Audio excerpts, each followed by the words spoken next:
Fala galera, sejam bem-vindos a mais um vídeo do canal Os Mestres do Universo e hoje eu tô aqui com meu amigo Caio. Tudo bom, gente?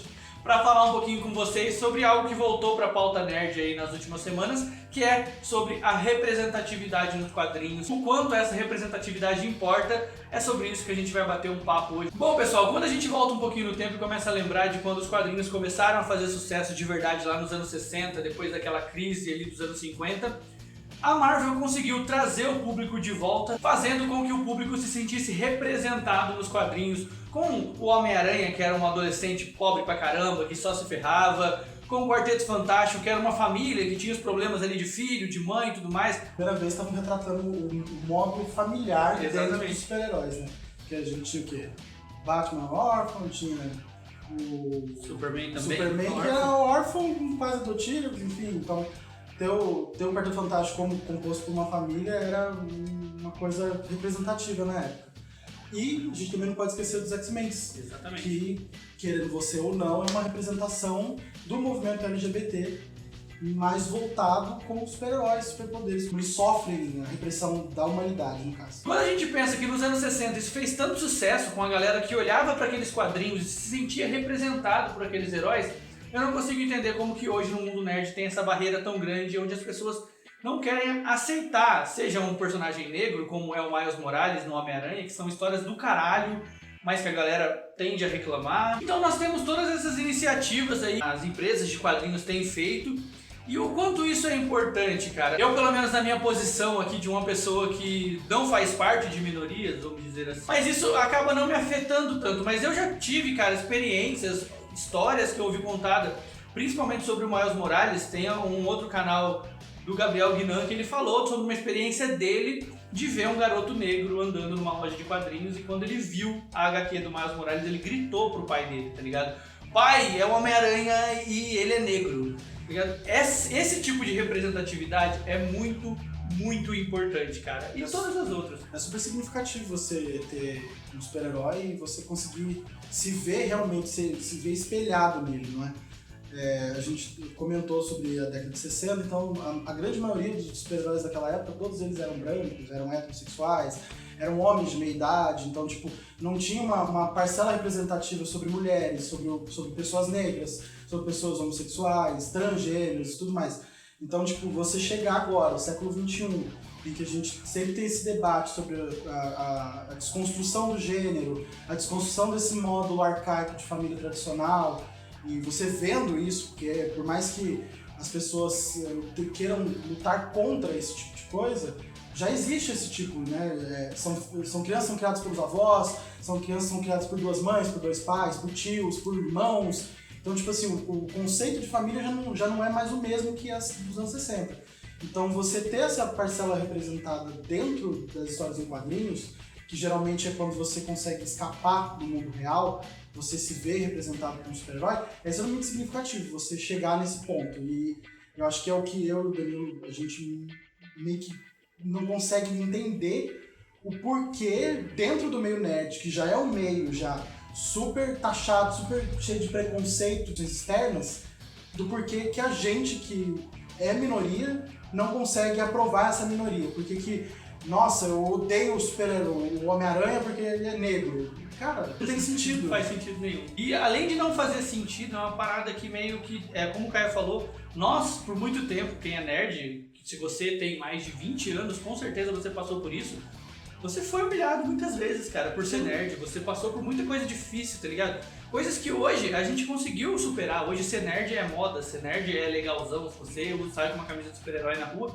é super legal. Você não é mais taxado, você não é agredido, você não sofre bullying, nada do tipo. Mas... Exatamente. Então você tem tudo isso, o mundo evoluindo, e chega agora em 2017 e a gente tem lá nos Estados Unidos chegando a nova HQ do Batman, que na verdade é a número 0 da Batwoman, que já é uma coisa fenomenal. só eu queria dizer isso, fenomenal. Exatamente. E nessa HQ, que é a número 0 da Batwoman, o Batman e a Batwoman se dão de frente com uma personagem transgênero, que é a doutora Victoria October. Não deixaram claro que ela é uma personagem transgênero. A apresentação dela Sim. diz isso, né? Na apresentação da doutora Victoria, ela diz que já conhece o Batman, de quando ela ainda tinha o dead name dela. Dead name é uma gíria nos Estados Unidos que eles usam para pessoas que não usam mais o nome com o qual elas ganharam quando nasceram. Então, no caso, a doutora Victoria, ela nasceu com o sexo, o gênero masculino, então ela ganhou esse nome masculino. E agora, como ela se apresenta como uma mulher transexual, ela não usa mais esse nome, então ela fala o dead name dela. Não teve ainda um detalhamento da história dela, nem de quem ela foi, se ela já é um personagem antigo na história e tal.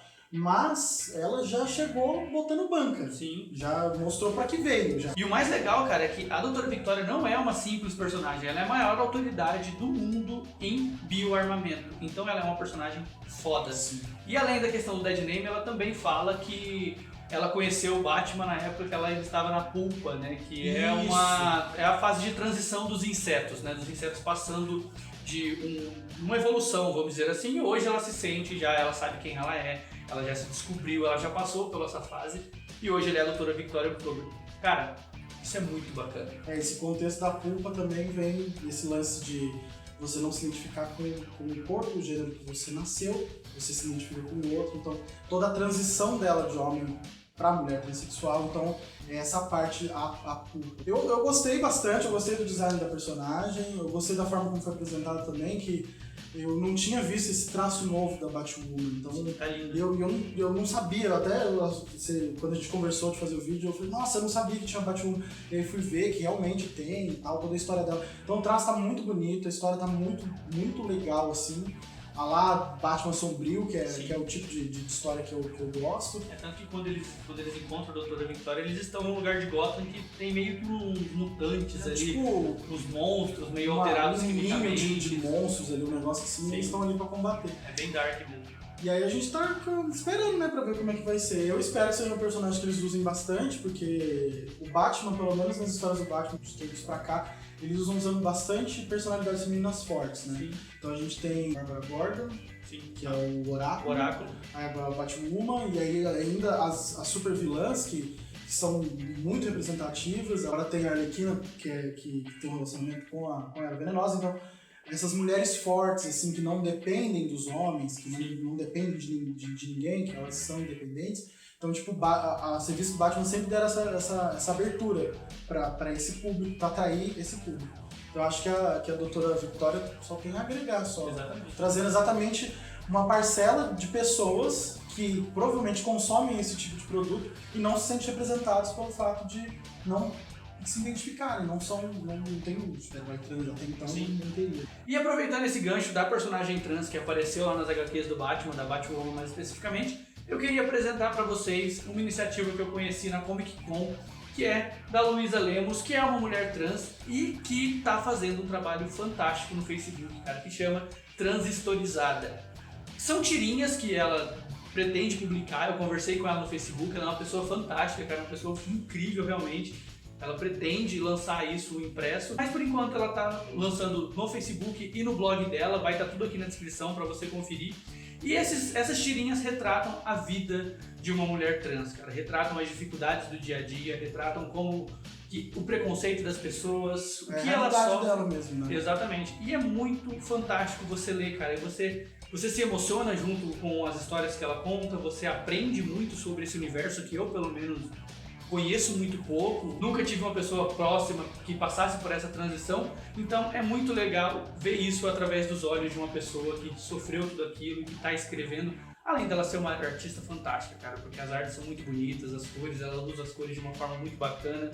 Então, se você quer conhecer mais sobre isso, entra no blog, entra no Facebook, prestigia a Luísa, porque, cara, são iniciativas assim que a gente precisa. A gente precisa ter mais gente fazendo isso, a gente precisa ter mais gente investindo nisso principalmente, porque, como o Caio falou no começo do vídeo, você gostando ou não, isso tá aí, velho. Você querendo ou não, isso é real, isso está acontecendo, não tem o que você faça. Exatamente. A única coisa que eu acho que tanto as trans, os trans, enfim, o que as minorias, que eu já nem acho que são tão minorias assim, que a gente pede é apenas respeito. Exatamente. Sabe, tipo, não é pedir demais.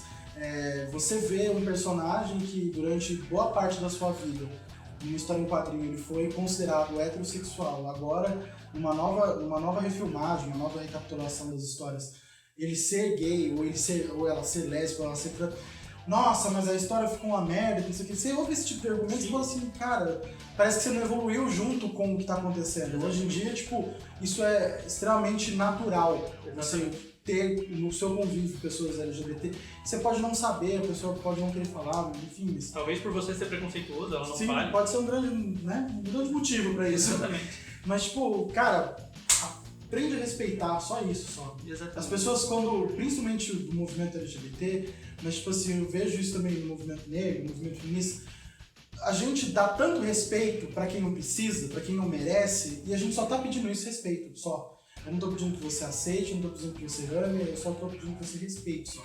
Eu acho que é isso que tá acontecendo. Isso veio muito lá de fora primeiro, lá de fora a gente tem tipo, grandes exemplos de outros personagens, de grandes franquias, grande maioria delas do X-Men, que continua com essa batalha em torno dos direitos LGBT, então a maioria tem muitos personagens do X-Men que são gays, que são lésbicas, que são transgêneros, etc e tal.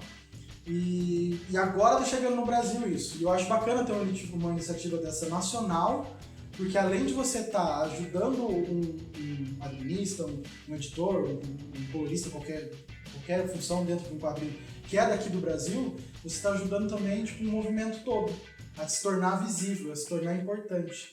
A gente tem uma taxa bizarra, principalmente aqui no Brasil, é um lugar para se viver e para se morar, sendo uma pessoa transgênero. A gente tem crimes hediondos contra mulheres, crimes hediondos contra pessoas negras e às vezes não precisa nem ser a violência em si, mas xingamento, é o próprio cyberbullying mesmo. Então você vê que a humanidade parece que não quer evoluir e, tipo, é muito ruim isso, você viver com medo, viver se sentindo mal e não ter representatividade. Então eu acho bacana isso, principalmente, eu já falei várias vezes, eu acho bacana, mas acho que dentro dos quadrinhos que pega boa parte dessa galera que tá crescendo agora, 14, 15, 16 anos e tal. Então é bacana pra formar isso, pra eles entenderem, tipo, é natural ter um amigo gay, é natural ter uma amiga lésbica, é natural ter uma amiga feminista, sabe? Que não é bicho de sete cabeças, bicho, é um ser humano como você. Você aceite tudo isso, que você respeite, principalmente como o Caio falou, não importa se você gosta, a cabecinha de vocês precisa evoluir, e eu não sei qual idade que você tem que estar assistindo esse vídeo, mas que você possa usar isso pra crescer, pra ser uma pessoa melhor no mundo que você vive aí, velho, tá ligado? Tipo, é só ser uma pessoa melhor, é só isso. Não é difícil. E além disso, da questão do respeito, esse ano eu venho falando muito isso com amigos, não sei o quê. Acho que a palavra que a humanidade tinha que colocar na cabeça é empatia. Exatamente. Sabe, tipo, você ter empatia com o próximo. Por que eu vou agredir uma menina na internet por nada? Por que eu vou agredir uma pessoa pela cor dela? Por que eu vou agredir uma pessoa por ela não dormir com uma pessoa do sexo oposto como eu, sabe? Então, tipo, com quem as pessoas se deitam não é problema seu. Como as pessoas levam as vidas delas, sim, não é problema seu. E o principal problema é esse, talvez, né? A internet. A internet deu esse poder das pessoas se esconderem ali, falarem o que quiserem, se esconderem entre aspas, porque a gente sabe que hoje dá um jeito de descobrir. Mas quando você sabe que ninguém, entre aspas, novamente, você não vai ser punido por aquilo, você cria mais coragem, mas a gente já tem alguns exemplos aí acontecendo no Brasil de pessoas que estão sim sendo punidas, que se denunciar as pessoas vão achar. Sim. Tem o IP do seu computador aí, meu amigo, tem tudo aí, as pessoas vão te achar. Então, não seja um babaca, tá ligado? Eu acho que esse é o final desse vídeo, não seja um babaca, seja uma pessoa melhor, tenha empatia, como o Caio falou, e aprenda a respeitar. E principalmente, se você quer continuar lendo quadrinhos, se acostume com isso. Porque vai estar nos quadrinhos, já estava há muito tempo, talvez você não percebia, mas agora vai estar um pouquinho mais escrachado. Bom, se você gostou desse vídeo, deixa o seu like, se inscreve aqui no canal se você não for inscrito, ativa o sininho aí da notificação, porque a gente sabe que só assim que você vai receber os nossos vídeos sempre que a gente lançar. E se você não gostou desse vídeo, cara, se você tem algum argumento para conversar com a gente, comenta aqui embaixo também. Com educação. Exatamente. Se tiver escrotice, a gente vai só excluir o comentário, porque eu não tenho paciência para isso. A gente está aberto ao diálogo, é bacana, é importante ter esse tipo de diálogo, saber a opinião de outras pessoas. Só que vamos manter o nível, né? Vamos manter a educação. Exatamente. Só isso. É só isso que a gente pede. Um abraço para todos vocês e parabéns a todo mundo que investe nessa representatividade dentro dos quadrinhos que a gente tanto ama. Até o próximo vídeo. Falou, galera. Falou.